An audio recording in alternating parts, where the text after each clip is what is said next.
For delicious, convenient, and versatile meals,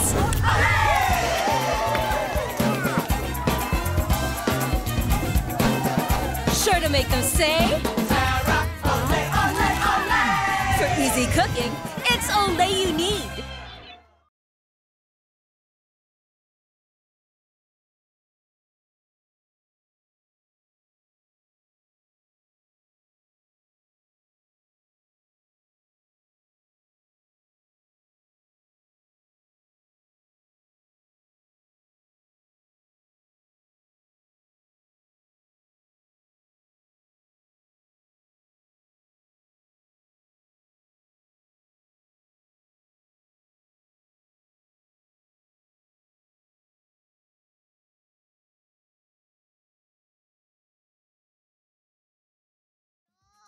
Sabihin, radyo. Sabihin mo. Sabihin mo. Energy. Energy. Ay! Nako mga mare! Lunchtime na naman. Kung saan nga naman. Nako, eto na bibigyan namin kayo ng magandang tip kung paano nyo gagawin mas exciting ang inyong mga putahe na ihahain ngayong lunchtime sa inyong pamilya, kaopisina, kumbarkada, kung anumang okasyon ang inyong planong gawin. Diba? Dahil nandito na ang Clara Olay! Ano ba meron dyan, Mari? Well, bukod naman sa kanilang talagang fantastic na mga pasta sauces, nag-evolve na rin yan at napaka-versatile kung saan pwede na natin gamitin ang mga pasta sauces na yan sa ating mga paboritong putahe tulad na lang ng kaldereta, fritada, mechado, kalderetang baka, o diba yung mga ganyang aspeto. Tulad na lang din nung pasta negra sauce na kung inakala mong pang pasta lamang yan, for instant paella, pwede mo nang ihalo yan sa isang mainit na sinaing right from the rice cooker. O diba? Tapos lalagyan mo lang ng konting dip yan. Ay, kagabi, Mari, seafoods, diba? Ako'y nag-crave na naman. Ng alin? Ng matamis dahil bumabagsak ang sugar ng akla. Talaga? Oo, pagdating ko, meron kaming ginataang doon, saging. Alam mo kung ginawa ko? Ano? Nilagyan ko nung pancake syrup. Ay, masarap. Oo. In fairness, diba? Nakadagdag yung lasa ng pancake syrup. Correct, diba? Kasi nga naman, diba, hindi lang basta sa mga katulad pagpritong chicken, pwede para magkaroon siya ng ibang touch.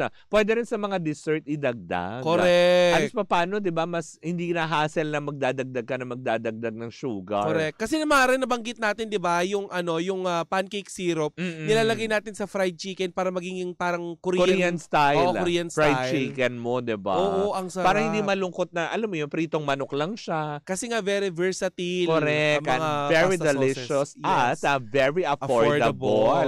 Na available na lahat ng Clara Olay products sa lahat ng leading supermarkets nationwide. Kaya naman, Mare, for easy cooking, it's Olay you need. It's Clara Olay! Yes, Miss Gabaglita!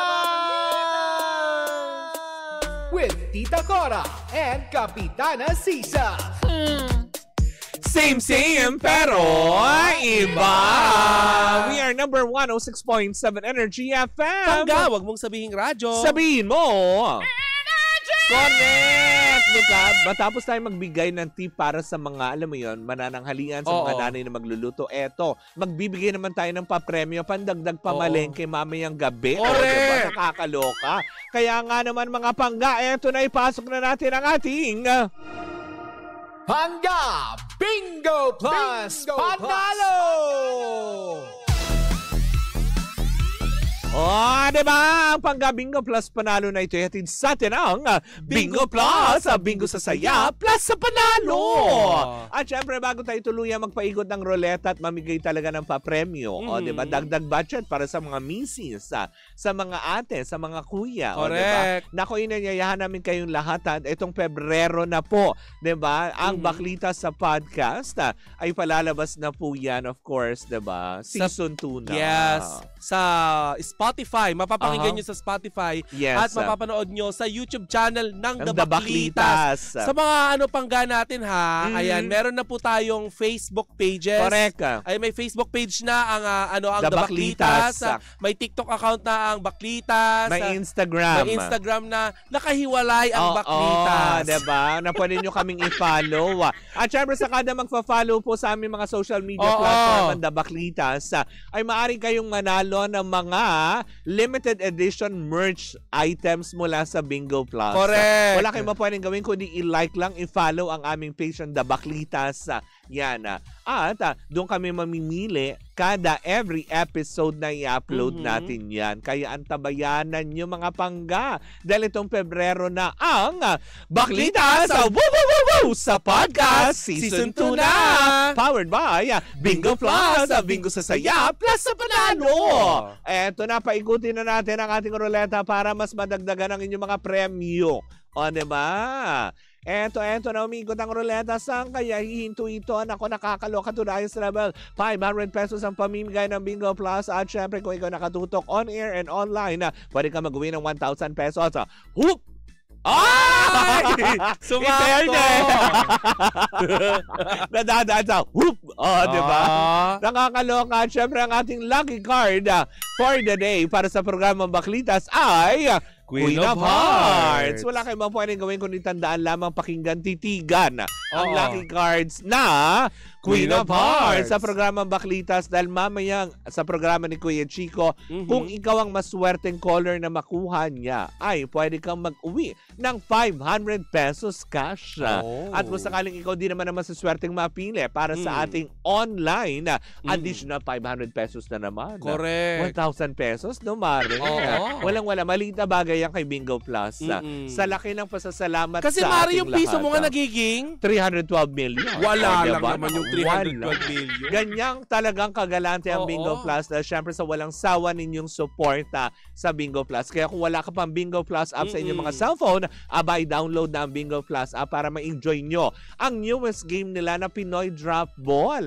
Andiyan na ang mga paborito nating color game. Yes. Ang paborito nating sa pula sa puti. Correct. Yan. Ang mga scatter games. So, diba? Na nakakaloka. At paalala lamang pangga na gaming is for 21 years old and above only. Keep it fun. Game responsibly. At dito na po natatapos ang ating panggabing.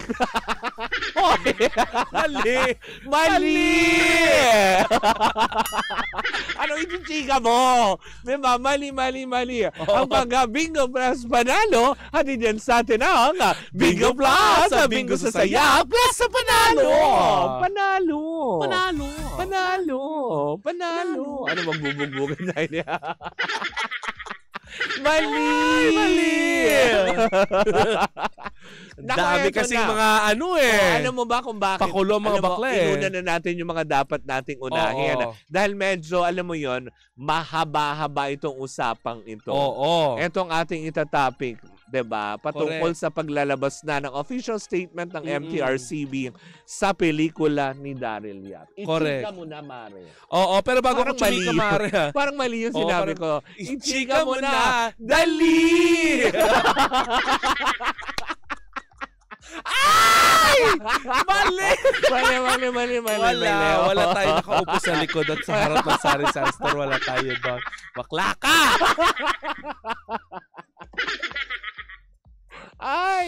Hello po sa inyo. Friends tayo, diba? Ganyan talaga. Hello sa Maritas University. Correct, diba? Ano sila Kuya Ambet, diba? Sila Kuya Ambet. Correct. Mali talaga yun. Wala tayo sari-sari store natin. Pero Mari, batiin lang natin nakatutok ngayon sa atin. Sino? Siyempre, ang pasimuno kung bakit nandito at napapakinggan na natin si Mr. Jojo Mendres sa Energy FM. Ayan. Siyempre si Hungry Boss PH. Hello po. Si Kapitan JV. Si PJ Du. Ayan. Hello po. Magandang umaga po sa inyong lahat. Star Image Family. Naalala mo, sila yung kasama ni Buknoy. Oo nga, nung diba? Si Buknoy, si Majo, correct, at si Gigil Kid. Ayan. Diba sa kanila din si Sino pa ba? Sino nga ito yung sumikat dati? Sino ba yon? Yung batang babae yun eh. Yung Marga, si Marga ganyan. Hindi ko. Siya nga si Madjo. Yun. Oo, yun, si yun. You Do Know. You Do Know. You Do Know Me. Diba? Dalaga na yun. No? Dalaga na. In fairness. Oo. Hello po. Pero eto na chika natin for today's video. Correct. Sige na, ipasok ko. Though na-post ko na ito sa aking TikTok account, Mare. Oo. Pero ichichika natin ito ngayong araw. Naku, nakakaloka. Dahil hindi nga, Mare, pinalampas ng MTRCB. Ayan. Ang chika na di umano'y pagpapareview ng pelikula ni Direk Daryl Yap sa kanilang pamunuan. Correct. Ayon sa MTRCB, ay fake news daw ang kumakalat na balita na itong si Direk Daryl Yap nga ay nagpapareview na ng kanyang pelikula. Gwapo dyan ni Direk, ha? In fairness, ha? Oo. Pero, sa chika nga, Mare, ng MTRCB na naipost nila sa kanilang Facebook page at sa pahayag na ibinigay nila sa lahat ng mga ng media, Mare, sinabi nila na fake news nga ito. Bagkos, na nire-review na nila. Na nire-review. Bagkos, Mare, ay sinabi nga nila na sinabihan nila ang Pinoy Flix na hindi nila ito i-review dahil nga may nakabinbing pang kaso. Correct. Kung matatandaan natin, Mare, nung nakaraan, di ba sinabi na natin na hindi pwede ipalabas ang pelikula ni Direk Daryl Yap ayon yan sa rules ng MTRCB sa sirkulasyon. Pero, eto lang, Mare, dagdag ko lang dyan, ha, bago mo ituloy yung mga impormasyon. Para lang po sa kalaman ng lahat, hindi po binaban. Wala pong pagbaban, wala pong pagpigil, wala sa lahat.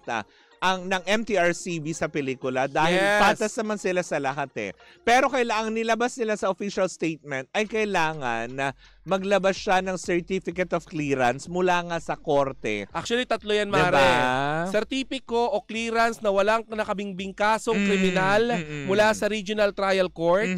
Pangalawa ay sertipiko or clearance na walang nakabingbing kasong sibil mula sa Department of Justice. At pangatlo, Mare, ay clearance na walang nakabingbing kasong administratibo mula sa Office of the City Prosecutor. Wow. Diba? So may tatlo. Tatlong requirements. Requirements. Kasi nga, di ba, Mare, nakita na natin yan sa rules ng MTRCB na hindi pwedeng i-review ang isang pelikula hanggat may nakabingbing kaso. Ngayon, Mare, ang nakakaloka dito, nagpahayag nga si Direk Daryl Yap, of course, ng pagkalungkot, di ba? Diyan sa balita na yan. Correct. Na hindi na review yung kanyang pelikula. Ngayon, Mare, ang nakakaloka lang dito, yun nga ang sinabi ni Direk Daryl Yap na kapalaran ng kanyang pelikula. Correct. At sinabi din niya, nilinaw niya na kung hindi man ito marireview at maipalalabas sa February 5, wala na nga silang budget. Gaya nung diba na press release na February 5. Correct. Nakakaloka. At nilinaw din niya, Mare, na hindi niya alam na pinapareview na. Parang ang nangyari kasi, Mare, parang miscommunication. Dahil ang pagkakaalam niya talaga, nagpunta na doon. So, kung nagpunta sa MTRCB, anong gagawin? Para magsumite. Magpapareview. Kaya nasabi niya na nire-review na. Kaya siguro, nung nasabi niyang nire-review na, dahil na doon pala magsusumite, kaya lang, kumbaga parang hindi naman sa pinigilan Pero inilabas kasi muna bago i-review yung isang pelikula at mga script kung ano man, diba? Siguro kailangan nga, gaya nga na sinabi mo, yung tatlong requirements. Dahil sa bawat panuntunan ng mga sangay ng gobyerno, hindi lang tayo basta sumiti naman ng mga bagay May mga requirements tayo na kailangan sundin at dito, kung maka-accomplish naman niya, diba? At mabibigyan siya nung tatlong binanggit mo na requirements ng MTRCB, wala namang masama, i-review yan talaga ng MTRCB. Correct. At sinabi nga, Mare, ni Direk Daryl Yap na pag pumunta ka sa MTRCB, natural, ipapareview. Magpapareview ka ng pelikula. Siyempre, di ka naman pwedeng pumunta doon na magpipiga ka ng gata. Oo nga naman. Alam nga naman, maglampaso ka doon. Maglinis yung mga silya doon sa baba. Diba? Ayun nga. Pero, Mare, alam mo, nakakaloka. Kahapon nadaanan ko ang chikahan nila Nanay Christy. Dahil nga mainit-init na pinag-uusapan nga itong hindi pagkaka-review pa ng pelikula ng Direk Daryl. Uulitin lang, sandali Mare, Oo. ulitin lang namin na hindi po siya binan ng MTRCB. Kung hindi, in-stop lang muna dahil may mga requirements na kailangan silang, alam mo yun, isubmit. Oo, at Yun. kung mai-submit na niya yung mga requirements, maaari nang i-review ng MTRCB. Oo, 'di ba? Kung may clearance na galing sa korte, kung wala ba itong kaugnayan Oo. sa isinampa ni Boss Vic Soto laban sa kanya, Oo. well, yun, posible naman din mangyari yan. Pero hanggat wala pa silang mga requirement, gaya din yan sa isang ordinaryong, alam mo yun, pagsumite ng mga bagay na kailangan mo, is kung hindi mo makokompleto, ibig sabihin, hindi mo rin naman makukuha. Correct. Diba? Pero yun na nga Mare, nakita ko nga kasi na na may mga usap-usapan sa program nila Oo. Nanay Christie Na na kinukundina nila of course yung yung ginawa ni Direk Daryl, yung pagpapalabas ng pelikula na ito. Na may mga tumatawag pa kay Direk Daryl ng ng gasolito. Mga ganon, mga panlalait. Oo. Medyo nakakalungkot. Ngayon Mare, nung hiningian ko ng panig itong si Direk Daryl, di ba? Dahil syempre, kailangan mong hingi ng panig, ano masasabi mo? Di ba? Bilang parte ng trabaho naman natin to. Correct. Umusisa ako ng very. Alam mo sabi ni Direk Daryl, sabi niya, nagtataka ka ba kung bakit hindi ko sinasagot si nanay? Sabi niya sa akin. Ang sabing ganyan, kasi paggalang yun at saka pagrespeto. Correct. Oo. Maaring may tampo siya sa akin pero hindi ko siya sasagutin kasi buo yung respeto ko kay Nanay Christie. Dahil para daw siyang anak na pasaway. Oo. Yun daw yung sinabi niya. Kaya may mga tao, Mare, na nagtatanong, bakit nga hindi sinasagot ni Daryl Yap? Si Daryl Yap ang tapang. Correct, diba? Sa kadano, wala namang inurungang laban niya. Actually, marami nagtatanong sa akin, nagme-message. So ako din, curious. Bilang curious na chismosang kapitbahay, tinatangan ko na. Direkta mo na. Direkta mo na. Diba? Direk, bakit nga hindi mo sinasagot? Correct, diba? Sabi niya, buo yung yung respeto niya kay... Hindi, tsaka isa pa, diba, nung nakapanayam din natin siya, is nire-respeto din niya yung gag order na nilabas kasi. Correct. Na bawal sila talaga magsalita. Anything. Patungkol sa kaso. Even kila Bossing Vic, hindi naman sila nagsasalita tungkol dun sa kaso. Pero alam mo yun, meron din ako mga nabasa na parang, syempre 'di ba, nasabi nga nila, kung dito ayaw ipalabas yan, parang hinihikayat tong iba, go international. Diba? Sa mga cans, sa mga ganyan, parang yun ang sinasuggest. Diba? Tapos parang, syempre, marami din nagsasabi na kung ayaw nila, social media. Kaya lang, hindi. Possible kaya yun? Sa bagay, hindi rin natin alam. Kasi Mari, di ba, nakita natin, nila, syempre, ito nasa, ang MTRCB ay nasa Office of the President. Di ba? So, kung hindi ito maipalalabas dito sa Pilipinas, kung na-ex na talaga, syempre, magkakaroon ng rekomendasyon na yung abroad. Ilaban sa abroad. Ilaban sa abroad? Nakakaloka. Boxing? Ano yan, Miss Universe? Hindi, pero at least paano, Mare, pinakikita pa rin po ng tanggapan ng MTRCB na sila ay nasa fair trial pa din. Kung nasa fair side sila na i-review namin ito kung meron kayong requirements. Dahil kung wala kayong requirements, anong i-review namin? Correct. Diba? Samantala, Mare, sa isa namang sa post ni Direk Daryl Yap, makikita naman doon na merong nag-comment ng panlalait. Nako, hindi na kayo natapos kay Chair Lana Soto. Correct, diba? Ngayon, Mare, doon nakakaloka kasi sinagot ni Direk Daryl Yap. Yung isang basher. Yung isang basher na tumawag ng kung ano-ano na mahaba daw ang baba ni Chair Lana. Ngayon, ang sabi doon ni Direk Daryl Yap ay mataas ang respeto niya kay Chair Lala. Nung sinabihan nga daw siya ng ABS-CBN ng ganyan, isa daw si Direk Daryl Yap sa nagtanggol kay Chair Lala. Sa ayaw daw niyang bastusin si Chair Lala sa pamamagitan ng panlalait. Pero, syempre, diba, kapag sabihin mong may mga ganyang pagtatanggol, requirement is still requirement. Yes. Diba? Ngayon, Mare, eto. Na kailangan i-comply. Paglilinaw lang din natin, Mare, hindi lang dahil sa pelikula ito ni Daryl Yap kung bakit nagkaroon ng requirement. Correct. Nasa ruling ng MTRCB at alam po ng lahat ng producer, lahat ng mga nagpa-review ng pelikula, may mga requirements na ganito bago dumaan sa masusing deliberasyon ng board members ng MTRCB kung ito ba ibibigyan nila ng label. Ano man tawag doon sa label? Deputy ako, wala ko. Hindi, kumbaga parang ratings sa bawat pelikula na nakakaloka. Oo. Kaya baka isipin kasi ng iba, pinag-iinitan lang kasi 'di ba? Kamag-anak, wala pong ganon. Walang ganon. Kahit na noong unang beses pa lamang po na nakita kami nila Chair Lala, ang sinabi lang sa atin, wag nyo kaming pangunahan. Oo. 'di ba? At saka Maria, linawin lang natin na ang nagre-review ng pelikula sa MTRCB ay 5 board member. Correct. Ngayon, kung sakasakaling may mayroon pang idadagdag, ayan, na kailangan pag-usapan. 5 lang ba? Oo. 5.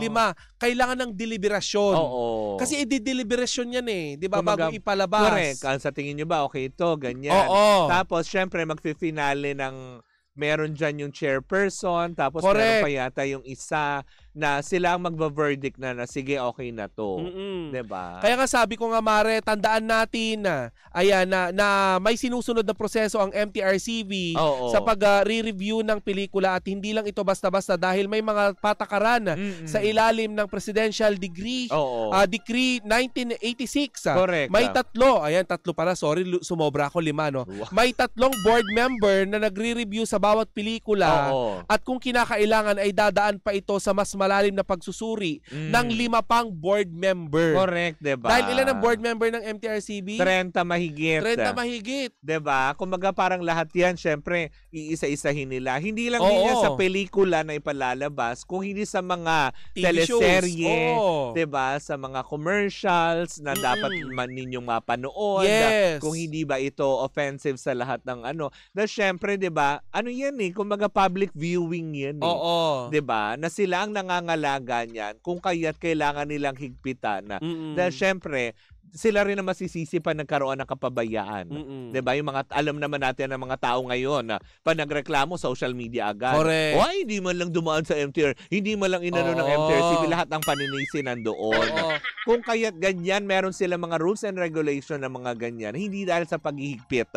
Kung hindi, compliance lamang yan para masiguro sa nila na ipalalabas, yung mga ipalalabas at binigyan nila ng permits ay magiging kaaya-aya sa lahat ng mga manonood. Dahil kung magkamali naman ng MTRCB ng ng ratings, tapos nakapagpalabas ng hindi naman pambata sa TV o kaya sa pelikula, hindi maganda. Correct, diba? Sila din ang mapupulaan. Oo. Diba? Kasi kung matatandaan natin, Mari, nagkaroon ng issue na nakaraan, diba? Yung yung isang phase 2, 'di ba? Na ipalabas siya sa sinihan na kung saan dapat pambata ang ipapalabas. Pero yung yung ipalabas nilang Smile 2 pala, Smile 2. Horror 'yun, Mari, medyo morbid yung correct na ipalabas sa pelikula na may general patronage. Which is very wrong. Diba? Kaya yun naman ang mga trabaho namin bilang deputies, diba? Na masiguro na tama yung mga ipinalalabas ng mga tao. Ano yan? At dinapuan na nga ng sakit. So wala naman ako nakikitang plastic balloon. Kaya okay. Wala naman akong plastic balloon na nakita, kaya okay lang yan. Ayoko na magpariban, pumasok sa ilong ko yung buhok.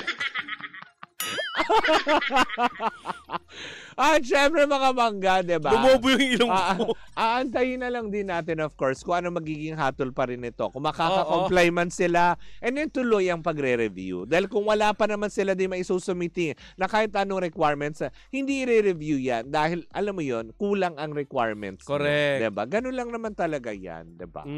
Anyways, ako mga pangga, kung ano man at saan ikaw ba, Mare, tatanungin kita, bilang personal nating kaibigan, ang mga taga-MTRCB at si Direk Daryl Yap, paano kaya tayo gumigit na dito? Yan ang tanong ng mga tao eh. Hindi, ako naman din, 'di ba? Bilang alam mo 'yon, paggalang na rin natin of course kay Daryl Yap and of course sa ating Chair Lala at tayo miyembro ng MTRCB. Nakaganyan tayo. Hindi.